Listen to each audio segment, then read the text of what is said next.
Tapi saya ingatkan saudara Jopi ya, mulutmu harimaumu, kau yang menggalinya.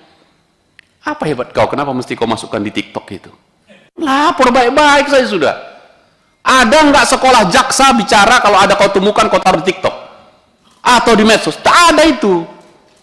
Kenapa harus ke situ? Nggak bisa kau jumpa, ketemu Pak Kajati, ketemu. Masa iya urusan kayak gini, dan bukan dalam konteks pidana atau kriminal yang sangat berbahaya, membahayakan negara. Ini urusan dua anak muda saja kalau dilihat dari substansinya. Tapi dari rumah besar kejaksaan, saya setuju dengan pimpinan membuat RDPU ini. Apalagi tagline kita itu apa? Berakhlak, bangga melayani bangsa.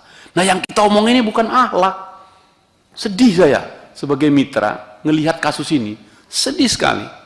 Waktu kita habis bicara tentang bagaimana jaksa sebagai penuntut yang mengembalikan uang negara triliunan, itulah yang seharusnya kita tempatkan. Dan saudara Jopi, Anda baru beberapa hari, kira-kira begitu ya, butuh kesabaran sedikit. Siapa tahu Anda punya masa depan yang baik. Menjaga diri jauh lebih baik daripada terus mengumbarnya. Media sosial itu sekarang dianggap menjadi seolah-olah maha benar dan maha berkuasa. Tadi sahabat-sahabat saya tadi bilang, semua kita keganggu, masuk ke lini masa kita semua. Nah, itu poin pertama. Poin kedua, Pak Jamwas, pimpinan saya mengusulkan, saya tidak yakin kasus seperti ini satu-satunya. Kita membaca juga banyak sekali kasus-kasus di internal kita, itu harus kita akui Pak Jamwas.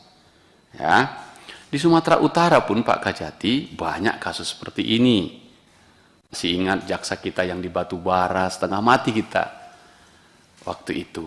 Masih banyak jaksa-jaksa yang perilakunya unprofesional dalam menangani perkara, dan itu yang harus kita jaga. Jadi saya sebelum nanti masuk ke pokok perkaranya, saya minta izin pimpinan rapat khusus dengan Jamwas untuk mengecek, mencari tahu, menerima laporan berapa banyak jaksa-jaksa kita yang unprofesional, supaya tahu kita cara memperbaikinya ke depan. Dan Jamwas, saya tidak ingin ini hanya sekedar pajangan saja Jamwasnya. Kita perlu juga lah kali-sekali juru bicara Kapus Penkumnya kita itu bicara juga internal kita gitu, supaya kita bisa dapatkan. Itu satu. Nah sekarang yang kedua, kalau saya ikuti tadi itu, baik yang dipaparkan Bung Jopi dan Pak Jaksa Tinggi ya, Pak Kajati udah jalan begitu.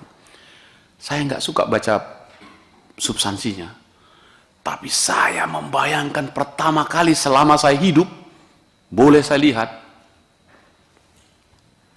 baju kebanggaan adiaksamu itu diadili di depan persidangan, yang biasanya kau menuntut, kau yang dituntut.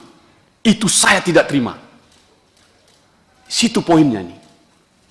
Karena itu Pak Jamwas, Pak Kajati, berundinglah. Jopi akan selalu memakai bajunya itu. Tadi meskipun disampaikan ini perkara orang pribadi, bukan jaksanya, tapi dia memakai baju itu. Boleh ditampilkan kalau boleh dilihat. Sedih Pak. Apa harus gitu kita ini? Lalu sahabatnya di sebelahnya menuntutnya. Wah gila ini. Karena itu saya terima kasih kepada pimpinan Komisi 3. Ini sesuatu yang sangat serius di dalam internal Kejaksaan Agung. Serius sekali. Buat saya itu serius. Nah oleh karena itu pimpinan, kalau boleh saya mengusulkan, Jamwas ambil alih ini perkara. Selesaikan baik-baik. Dan kemudian jadi pesan moral kepada seluruh insan kejaksaan, terutama yang muda-muda ini, agar tak terulang lagi. Bagaimana kasus ITE-nya? Saudara-saudara sekalian, saya ingin menjelaskan ini.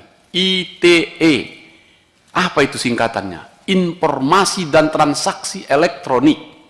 Dulu undang-undang ini kami bikin, DPR yang bikin, waktu itu saya masih jadi aktivis, ini hanya undang-undang transaksi elektronik untuk mengatasi ATM yang menggunakan transaksi uang dari luar negeri miliaran untuk membiayai terorisme.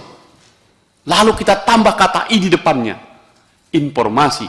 dan transaksi elektroniknya jadi hilang. Dikit-dikit informasi diadili, dikit-dikit informasi diadili. No, pengadilan itu terlalu hina itu untuk mengadili hal-hal yang kecil ini. Cukuplah di MKJ ya. Di kami di DPR ada MKD kami. Pak Kajati, Pak Jamwas, tarik ke MKJ-nya. Selesaikan di situ. Toh ada rule of the game kita. Sekali lagi saya lewat pimpinan saya minta Jamwas, tidak ada lagi jaksa yang diadili di pengadilan dengan menggunakan pakaianmu yang dibiayai negara itu. Saudara Jopi ingat ya, Anda dibiayai negara, diberi undang-undang. Kami menyetujui perubahan undang-undang kejaksaan, memberi power yang lebih. Tapi dilakukan seperti ini. Kita tidak terima itu. Nah, karena itu kesimpulan saya, jika dibolehkan pimpinan. Ini koreksi ke Jamwas, koreksi ke Jaksa Agung, ke dalam. Nanti akan kita adil lagi. Tapi kasus ini, bijaklah sebagai orang tua. Anak muda ini tadi Pak.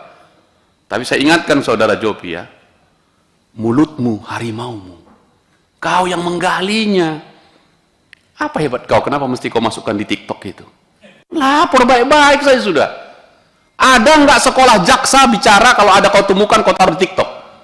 Atau di medsos? Tak ada itu. Kenapa harus ke situ? Nggak bisa kau jumpa. Ketemu Pak Kajati, ketemu. Ya. Jadi jangan kau masukkan. Kalau itu kau masukkan, kau melanggar, mengadili, menghina jubah baju yang kau pakai itu. Bukan itu Korps Adiaksa yang saya tahu. Coba baca kode etik kalian. Masih hafal kau itu? Boleh nggak menyampaikan itu keluar? Download Tribun X sekarang. Menghadirkan lokal menjadi Indonesia.